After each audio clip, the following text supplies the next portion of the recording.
मैं फिर बात कर रहा क्योंकि ये देवभूमि पवित्र भूमि, जैसा मैंने अभी आपको बताया, मैं बस क्योंकि 5 मिनट का समय है, शॉर्ट में अपनी बात कह दी। मैं ऐसे परिवार में पैदा हुआ जो पूरा का पूरा परिवार शिक्षा क्षेत्र से जुड़ा हुआ था।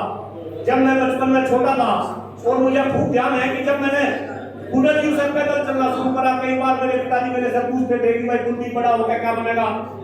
मेरे दिल से केवल एक ही आवाज निकलती थी कि पिताजी मैं बड़ा होकर मास्टर बनूंगा। लेकिन मेरे पिताजी मुझे इंजीनियर बनाना चाहते थे।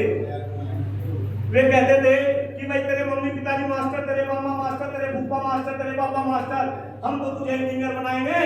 लेकिन मैं पिताजी से रिक्वेस्ट करता था कि मैं तो बड़ा होकर मास्टर बनूंगा। पिताजी पूछते कि भाई तू मास्टर बनना क्यों चाहता है, तो मैं एक ही बात बताता जी, आपका इतना सम्मान गांव में जहां निकल के मास्टर जी नमस्ते हैं। कोई गांव का फंक्शन हुआ आपके बगैर हो नहीं सकता। गांव में पंचायत हुई, अगर पिताजी नहीं आए तो वो पंचायत कैंसिल हो जाती थी। मगर इतना बड़ा सम्मान और क्या चाहिए, मैं तो मास्टर बनूंगा। खैर धीरे धीरे मैं बड़ा हुआ, मास्टर का बच्चा होने पढ़ाई में अच्छा था।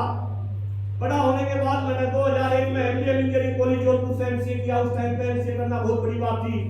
मेरा सिलेक्शन एक अच्छी कंपनी में हो गया था, लेकिन बाहर जाने लगा। अकेला हूँ, मुजफ्फरनगर से हूँ, गांव में कुछ जमीन है तो बाहर जाने नहीं दिया। और मैं भगवान की ऐसी करनी हुई कि घूम फिर के मैं मास्टर बन गया। और वही मास्टर नहीं बना, 2003 में मेरी शादी एक ऐसी लड़की से हुई कि शादी उसने एमबीए किया हुआ था मनस्तरी यूनिवर्सिटी से। मेरे पिताजी जब उसको फाइनल करने के लिए गए तो वहां भी कंडीशन रख आए कि भाई शादी के बाद हम इसे भी मास्टर नहीं बनवाओगे। अब वो भी मास्टर नहीं बन गई। अब मेरी धर्मपत्नी doctor Priyanka Malik committee university में प्रोफेसर, मैं आईपीएस इंजीनियरिंग कॉलेज में प्रोफेसर। धीरे धीरे मेरी लाइफ में कुछ झटका लगा, और वो झटका लगने के बाद शायद मैं पहले एक पैसा बनाने की मशीन था, टीचिंग के अलावा मैं कई सारे बिजनेस करता था। मेरी अपनी सॉफ्टवेयर की कंपनी थी, कंप्यूटर का इंस्टीट्यूट था, देश विदेश में मेरे क्लाइंट थे। लेकिन लाइफ में कुछ ऐसा झटका लगा कि उस झटके के बाद मैं कुछ सोशल काम करने लगा। दिल से मैं बात बता रहा, जब मैं सोशल काम करने लगा, सबसे पहले मैंने पर्यावरण को लेकर काम करा। आप भी यहाँ पे काफी लोग ऐसे होंगे जो पर्यावरण को लेकर चिंतित है। आज देश में सांस लेने के लिए, हवा नहीं पीने के लिए, पानी नहीं खाने के लिए, शुद्ध खाद्यान्न नहीं, पर्यावरण संरक्षण के लिए जब काम करने लगा तो मैं पौधे लगाने लगा। और मैं बरगद, नीम, पीपल के पौधे लगाए।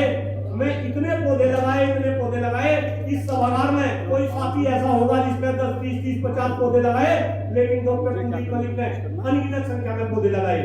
इसके बाद मैं योग के फील्ड में आया, लोगों को योग सिखाने लगा। कई सारे सोशल काम करते करते आदरणीय संरक्षण होते।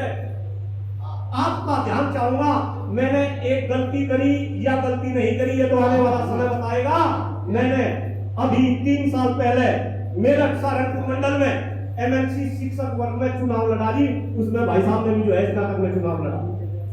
जब मैं ये चुनाव लड़ा तो मैं मेरठ सहारनपुर मंडल के 9 जिलों से घूमा, और मैं फिर कह रहा कि मैं प्राइवेट क्षेत्र में काम करने वाला शिक्षक हूँ। प्राइवेट क्षेत्र में काम करने वाले शिक्षक की इतनी हिम्मत नहीं कि वो अपने मालिक के सामने अपनी गर्दन उठाकर अपने विचार भी रख सके। लेकिन डॉक्टर कुलदीप मलिक चुनाव लड़ा, मेरे ऊपर प्रेशर भी पड़े हुए, बहुत सारी बाधाएं आई होंगी, लेकिन आदरणीय भाई साहब को पता जितनी दमदार तरीके से इन्होंने चुनाव लड़ा। स्नातक वर्ग के अंदर डॉक्टर कुलदीप मलिक ने शिक्षक वर्ग के अंदर चुनाव लड़ा। चुनाव लड़ने के बाद, चुनाव से पहले मुझे ऐसा लगता था कि मेरी अच्छी खासी सैलरी है, मेरी वाइफ की भी अच्छी खासी सैलरी है, तो मुझे ऐसा लगता था जैसे घोड़ा चढ़ता है उसे सब कुछ हरा हरा नजर आता है। तो मुझे ऐसा लगता था कि भाई टीचर की कुछ प्राइवेट क्षेत्र में कुछ दशा सही होगी। लेकिन चुनाव में मैंने जाना, जब मैं 2 साल तक घूमता रहा कि भाई ये तो हाल बहुत बुरा, और हाल बुरा प्राइवेट क्षेत्र में नहीं, आप सरकारी वालों का बहुत बुरा है, इससे भी बुरा। और मैं आपको बताऊं, आपकी जानकारी के लिए, इस देश में जो शिक्षक है, खास तौर से प्राइवेट क्षेत्र में काम करने वाले, वो कितने हजार रुपए में काम कर रहे होंगे, आपको सबको पता होगा। 5-5, 10-10 हजार रुपए में प्राइवेट क्षेत्र के शिक्षक काम कर रहे हैं। अगर इस देश में एक मजदूर भी अपनी दाढ़ी पे काम करता है तो 500 रुपए एक दिन की दाढ़ी लेता है, यानी कि 15,000 रुपए एक मजदूर भी कमाता है। क्यों भाई, क्या ये देश का शिक्षक मजदूर से भी गया?